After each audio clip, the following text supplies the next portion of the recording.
Spicy guys, clam recipe. pinaglutuan natin ng mais, nagyan tayo ng butter. Butter yan guys ha. Nanat na natin ang ating butter. Yan. So, mekos lang kasi sayang kasi yung taste ng mais. Ang bango guys. Mekos lang. Ganyan lang kasimple ang magluto. So, pwede na natin ilagay itong ating diba? Wow! Ang tunog. Ang yummy.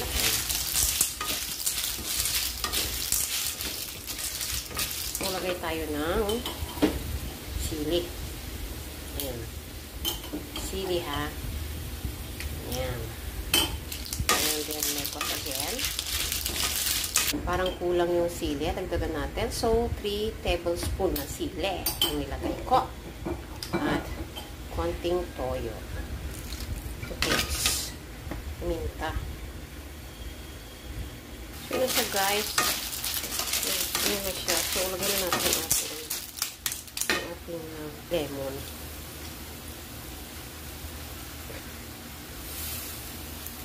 Ayan. Sarap ito. Pwede na. Bigyan ko rin siya ng a little bit of asukal at saka yung seasoning guys ha. So, yan na siya guys. Yan. Luto na yung ating clam. Yan. Ready na guys. Ganda ang kulay niya guys. Sandali ha. So, lagay na natin siya dito. Wow. Ito na. So, ito na guys ang ating clam. Yes. O, diba? Ang ganda. Ang ganda. Sarap yan. Tapos na po.